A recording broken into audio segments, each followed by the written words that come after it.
No hay problema. Bueno, acá estamos con el muy estimado Pablo Semán, que es sociólogo, antropólogo, investigador del CONICET y profesor en la UNSAM.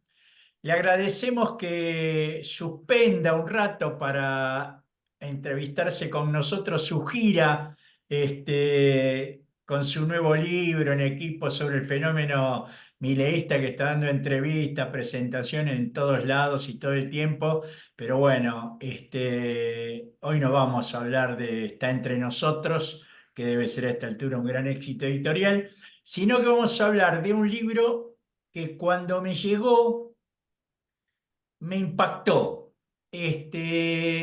porque habla de la religiosidad en el conurbano, por decir así. Y no es que habla, es que mira y pregunta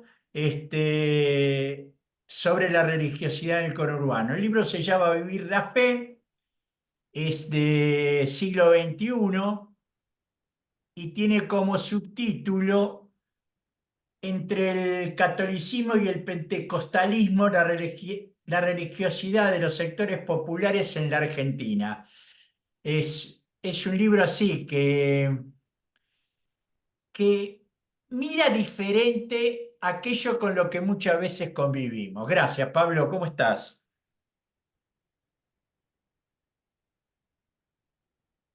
Muy bien.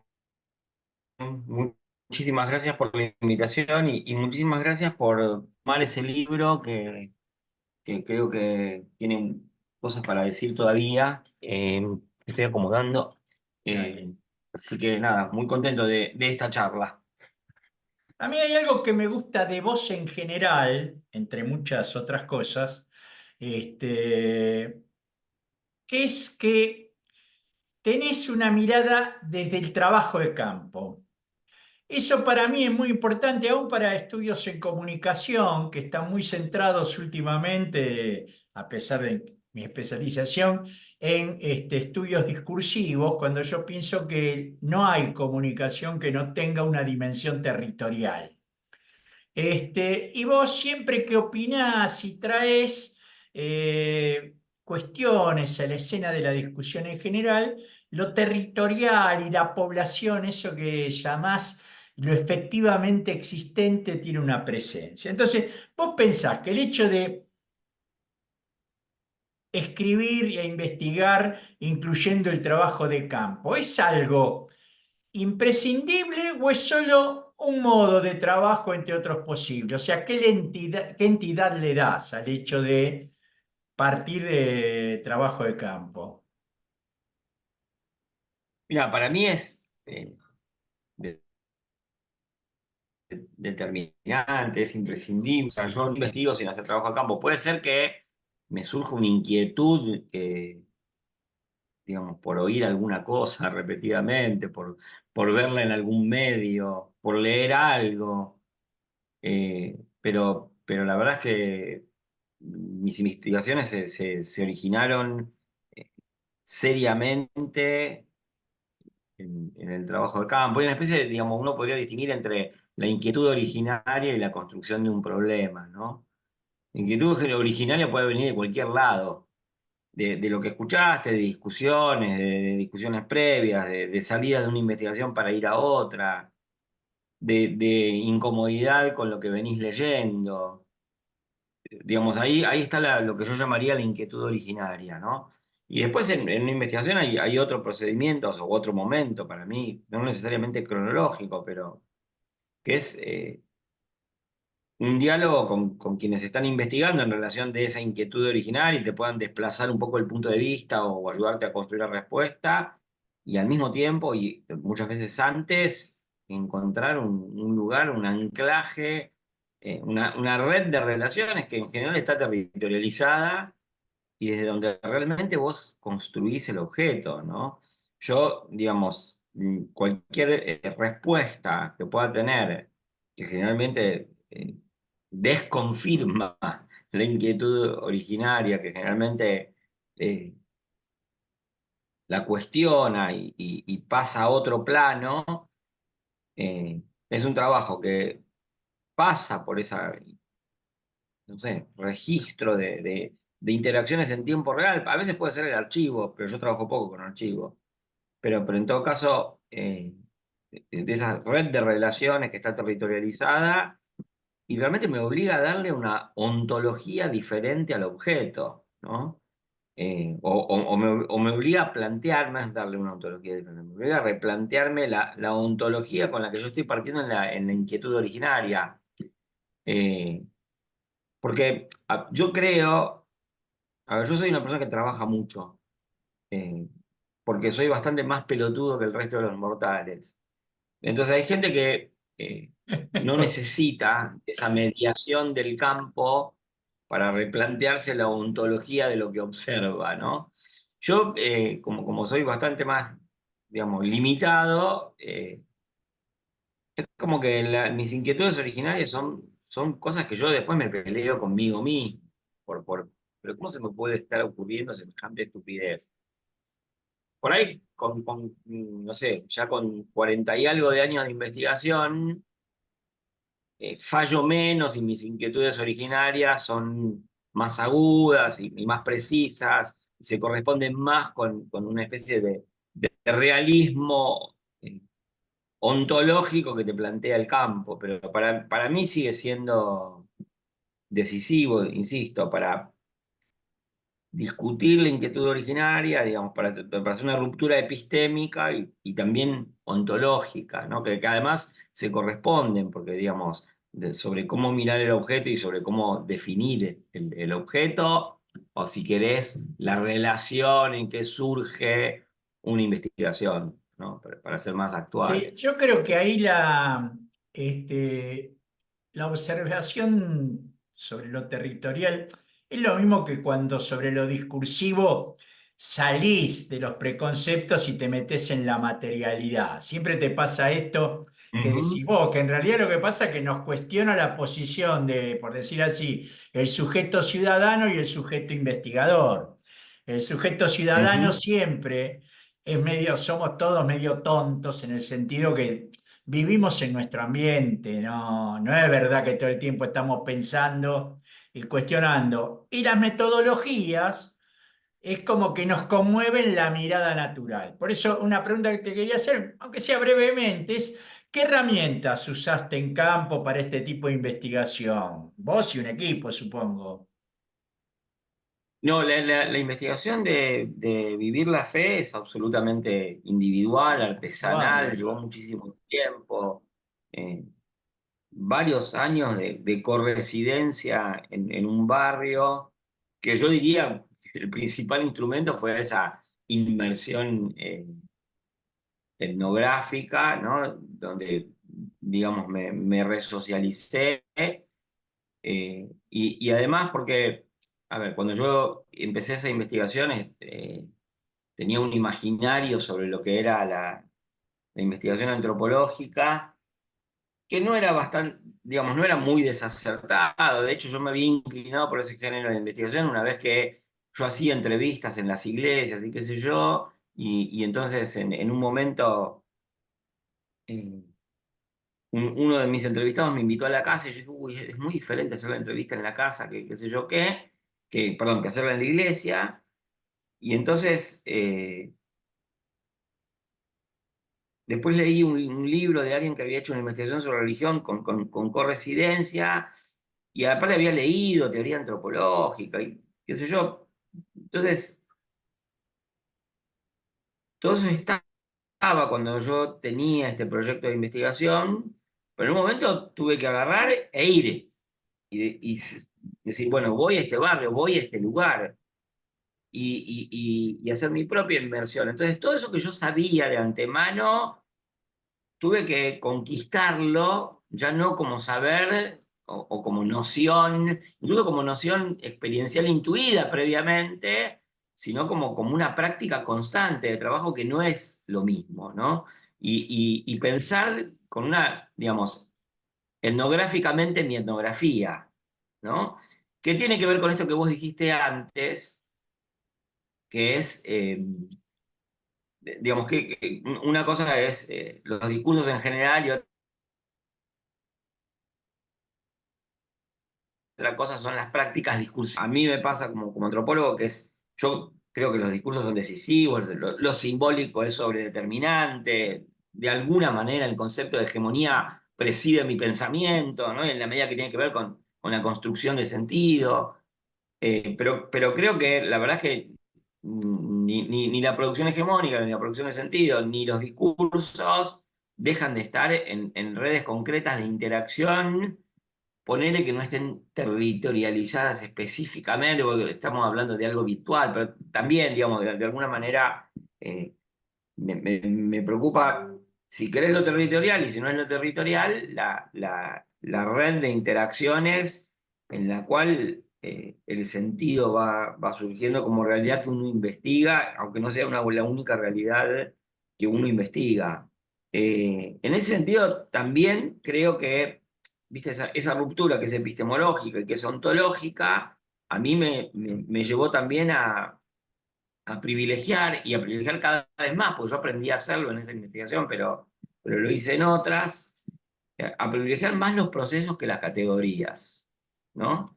Y entender que las categorías son un emergente transitorio y probablemente distorsivo de los procesos, entonces por eso trabajo con categorías tan ambiguas, polisémicas, que están articuladas unas con otras, sobre todo en ese libro, y donde se pueden, digamos, seguir más recorridos de los sujetos que identidades, ¿no? Ah, Eh, entiendo. Ahí entrando al Así que, contenido ya. digamos, Sí, perdón. el método ahí tiene una dimensión analítica, ¿no? Y epistémica, ¿no? No es una técnica, simplemente. Eh, eh, bueno, con todo esto respondo, creo, un poco lo que vos me decís. La entrevista, la historia de vida, la observación participante, qué sé yo, son realmente técnicas que uno las modula de acuerdo a lo que está haciendo, pero me parece que lo central de todo esto es, así como salir de la inquietud originaria, salir de la predefinición, digamos, entre el manual de metodología y la práctica metodológica hay una distancia enorme, que a veces incluso yo diría, bueno, a veces, que es lo que hago yo con muchos alumnos con los que trabajo, es anda a un lugar y ve, después lee el método, ¿no? O sea, a mí me pasó al revés y no fue lo mejor que podría haber hecho, pero me pasó al revés. Porque aparte yo estaba haciendo como un camino de salida de una cierta sociología que pensaba en categorías, en variables, no en procesos, y que tenía la etnografía como una especie de solución frente a la sequedad cuantitativa, pero que finalmente terminaba usando lo etnográfico como ilustración. Y para mí es al revés, digamos. Eh, el dispositivo etnográfico es un dispositivo de construcción de un objeto, no de ilustración de un objeto previamente definido, Sí, sí. ¿no? Entonces, ese es como el principio. Lo que vos decís que me preguntás, ¿qué técnica o qué dispositivo? Y yo digo, bueno, es un dispositivo epistémico, ¿no? Y me tomé el método etnográfico como un dispositivo epistémico que me parece que además es eh, lo que finalmente hace al método etnográfico, más allá de la técnica de, digamos, no Igual sé, de volvemos la después observación. seguro sobre lo metodológico, pero metiéndonos en el contenido. A mí me impactó en el libro, por más que esas cosas, ¿no? Que uno presupone o tiene intuiciones, pero me impactó la copresencia católico-pentecostal y la transversalidad tanto a nivel juvenil como a nivel político. Esa idea de que los evangelistas son de cierta manera a nivel político, los católicos me parece que en el libro está constantemente puesto en cuestión. Entonces, Ujú. dos preguntas se me ocurren sobre eso. Primero, en ese mundo, ¿estamos en el centro de lo que normalmente consideramos la cultura popular, aunque nunca terminamos de definirla bien? ¿O es solo un aspecto? Y vinculado a Mm. ello, si esa tensión entre religiones y convivencia y relaciones con otros ámbitos implican la necesidad de, vos creo que lo mencionás por ahí, de un salto o la presencia de un abismo cosmológico. ¿Se entiende? Una cosa es estamos en el centro de la cultura popular y sin esto no la podemos entender, o no, bueno, la enriqueces tu noción de cultura popular y no, es de tal entidad que necesita, así como los investigadores occidentales cuando se enfrentaban a una pequeña sociedad mal llamada primitiva debían pegar saltos cosmológicos, era otro universo en el que convivían e investigaban. El libro me da la sensación de que ahí hay un tema, una problemática doble, digamos, ¿no? Mm. Bueno, mira, primero, en relación a la cuestión de la transversalidad, ¿no? Es quizás una ilustración de la transición de la problemática originaria al problema etnográfico. Eh, Porque, digamos, y no solo el sentido común, sino el sentido común de las disciplinas, y casi te diría también, perdón, del sentido común de la sociología y la antropología, en tanto disciplinas, pero incluso también en las ciencias sociales de la religión,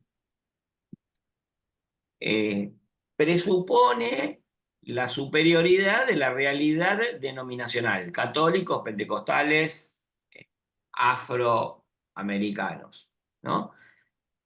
Tanto que incluso todavía en los congresos, en la mayor parte de ellos, las discusiones están estructuradas por esas realidades denominacionales que son las distintas religiones y que es un supuesto de que las religiones son caminos paralelos y excluyentes como si fuesen, no sé, partidos políticos que tampoco funcionan así o posiciones de género que tampoco funcionan así, No, coincide con las parroquias académicas más ¿no? que con la realidad social en Claro, general. y claro, y además, bueno, o sea, obviamente, digamos, la corporación, distintas corporaciones de subdisciplinas pesan en esa definición.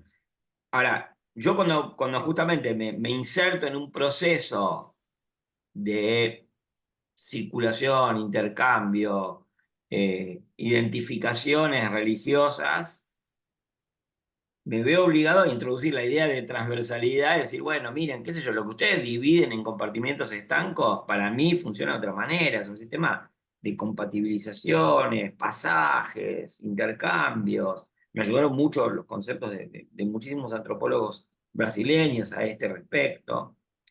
Entonces, eso primero, ¿no? La transversalidad, para mí a esta altura, vos me lo preguntás y yo ahora lo pienso y digo, es una salida todavía precaria al problema del sentido común de ya, sino incluso de las subdisciplinas dedicadas a la religión. No sé cómo lo llamaría ahora, y esto es una toma de conciencia acelerada, porque hasta hace 2 minutos yo pensaba que, digamos, transversalidad, ¿no? Más bien pienso en esto, procesos, intercambios, compatibilizaciones, pasajes, ¿no?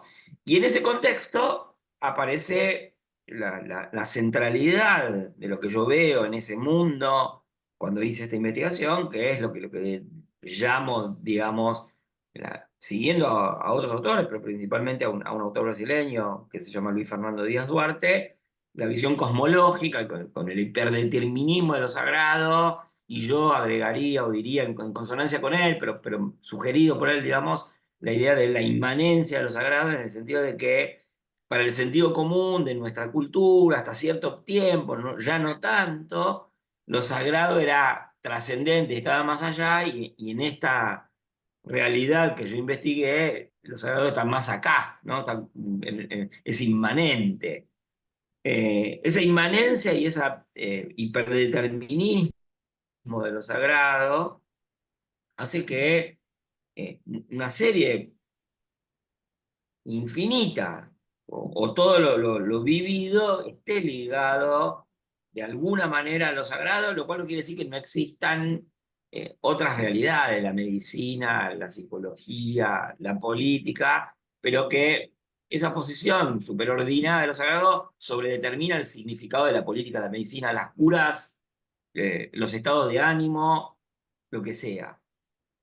Y eso me llevó a mí a entender en ese momento que lo religioso, entendido como lo cosmológico, entendido como la presencia central de lo sagrado y superordinada, pero inmanente al mismo tiempo, era estratégico y ahí yo pongo un matiz que es, yo prefiero hablar de la producción simbólica, o prefería hablar de la producción simbólica de los sectores populares más que de la cultura popular, porque es en plural, y en todo caso, digamos, de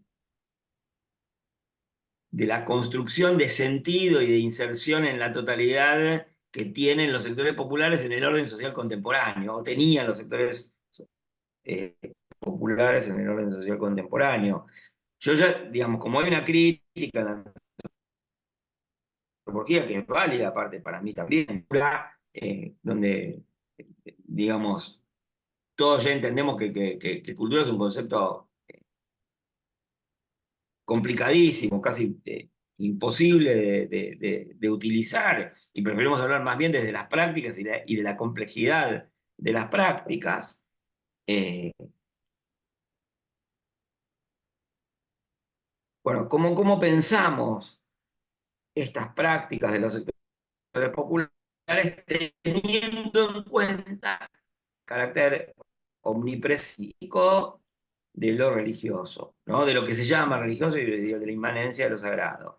Yo agregaría a esto una cosa que es más contemporánea que el libro, que es que a mí me parece que en los últimos, cuando yo hice esta experiencia de investigación fue hace 20 y pico de años, 28 años, y escribí hace el texto, lo central de ese texto lo escribí hace eh, 25, 24 años, es que hay algo que cambió respecto de eso, no tanto en el mundo popular, donde la inmanencia de los sagrados sigue siendo una referencia central, cualquiera sea la pluralidad de la experiencia de los sectores populares, y eso es lo que yo prefiero usar en lugar de cultura, experiencia.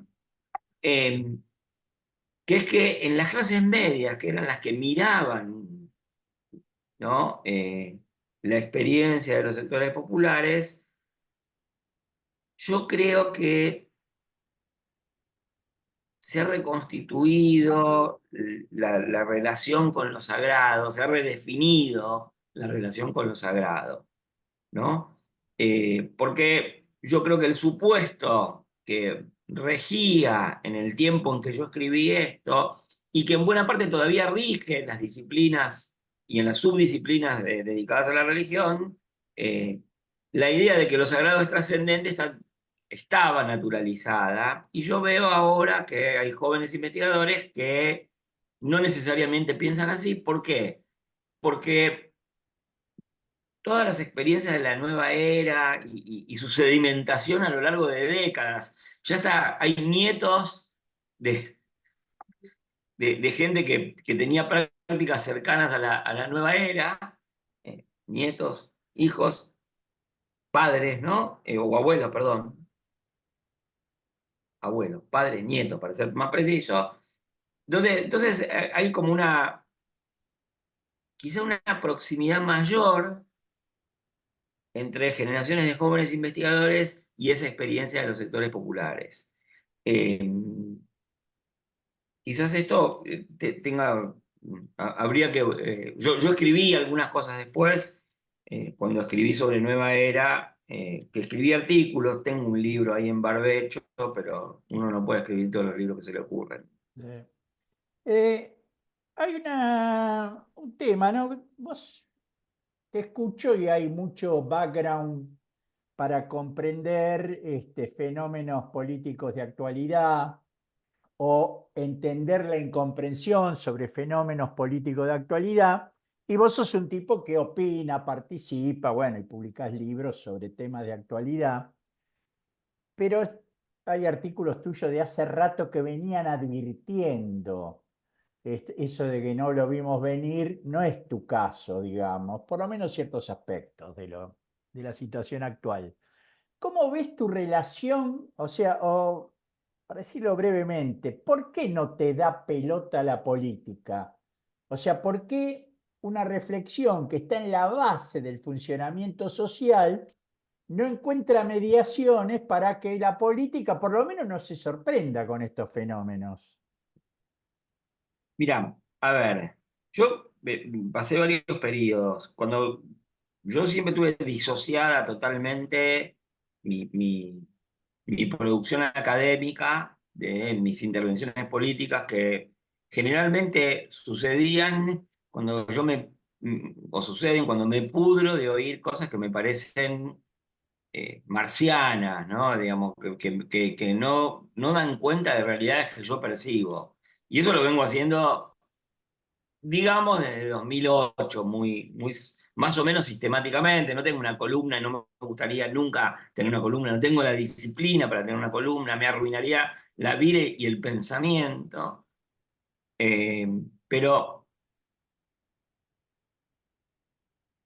progresivamente yo me fui encontrando que todas esas cosas que no se comprendían estaban cada vez más asociadas, no siempre desde el inicio, a un intercambio entre política y academia que hacía que ambas se volviesen insensibles a lo que estaba pasando políticamente.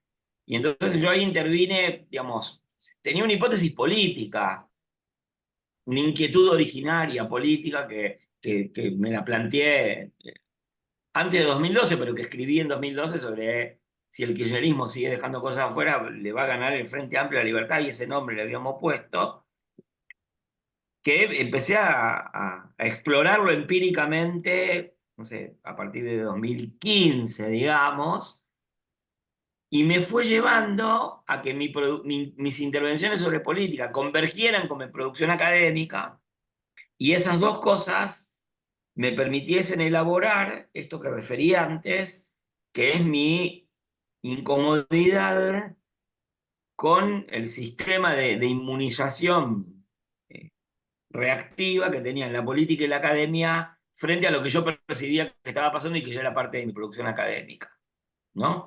Y ahí encontré socios, además, como Sergio Morés y Martín Vicente, Nicolás Belchinger, y Melina Vázquez y Ezequiel Saferstein, con quienes hicimos este libro, pero que justamente nos encontramos mucho antes de hacer el libro, con que veíamos que eso era importante y la política no lo veía porque estructuralmente está condenada a no ver, porque nadie quiere que le den malas noticias, porque es muy difícil decirle a un político el rey está desnudo, pero la academia tampoco la quería ver con una idea absolutamente estrecha de compromiso político, que en realidad era básicamente la incorporación totalmente acrítica de una normatividad que además, digamos, se articulaba la adquisición de esa normatividad en la producción de investigaciones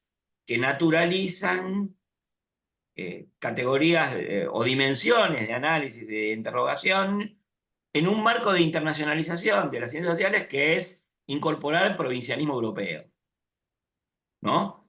Entonces,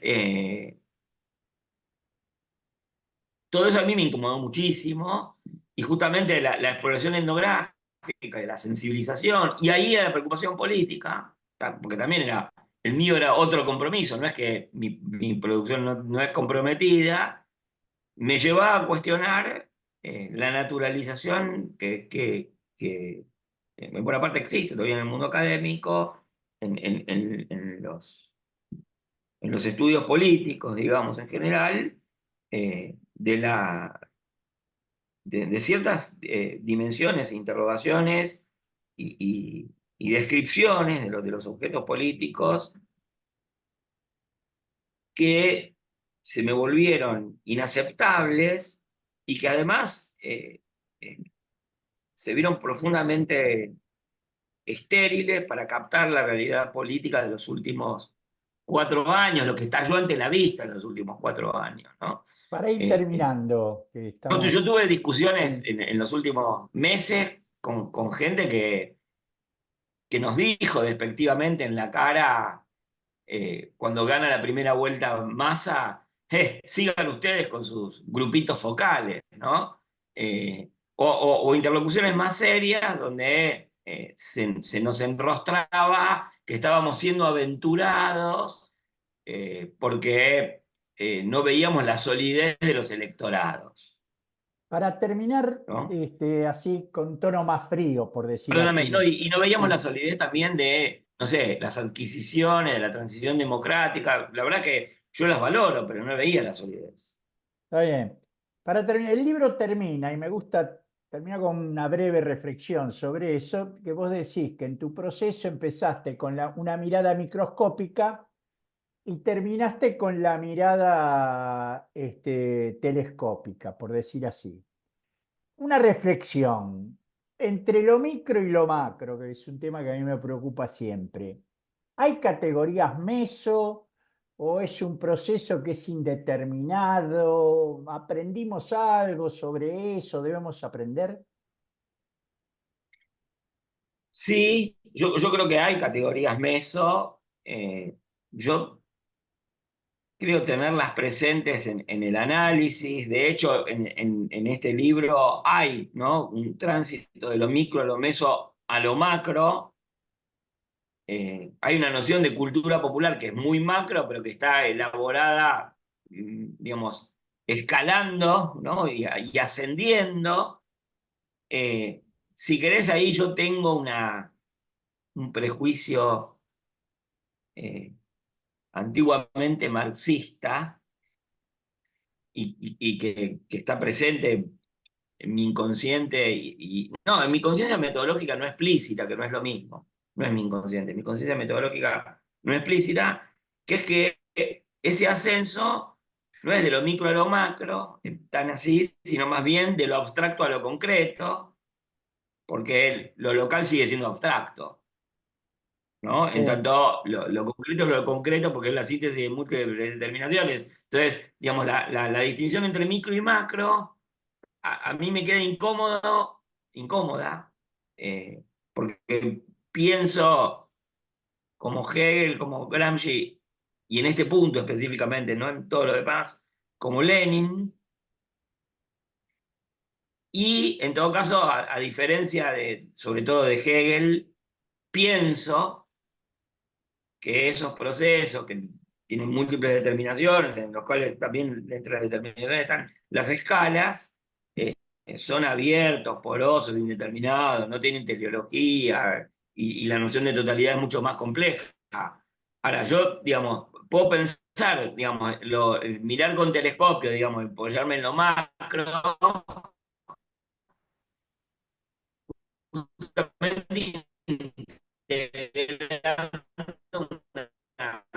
una serie de Perdón, determinaciones para pensar. Mis dudas son, bueno, se porque cortó a esta veces última cumplo frase. suficiencia. Pablo, se cortó esta última frase que está medio complicada la señal. Si la repetís así como cierre, me gustaría terminar, porque me gusta terminar con este punto, porque es un punto que a mí me da para seguir discutiendo. Es un tema muy interesante, para mí es clave. Se cortó lo último que decías después de diferenciar tu posición de lo hegeliano y terminaríamos con eso. Ah, bueno, digamos, después vos cortarás pedazos y unirás, creo, o no sé, pero lo que pensaba es esto. Si bien yo pienso que lo macro es la síntesis de múltiples determinaciones, es lo concreto, también sé que a diferencia de lo que pensaba Hegel, no pienso en totalidades cerradas. Y además también sé, para ser sintético, que yo no doy cuenta de todas las condiciones de una totalidad, ni siquiera admitiendo que sé que es abierta, ¿no? Y que tiene indeterminaciones, además de determinaciones. Eso. Te agradezco muchísimo, Pablo. Hubo algunos problemas de transmisión, pero creo que se va a entender el conjunto de la entrevista y se va a entender la importancia de tener a tu libro cerca en el escritorio cuando estamos trabajando cualquier tema, sea específicamente comunicacional o sea más de tipo etnográfico. Te mando un abrazo, te agradezco muchísimo el tiempo que nos dedicaste.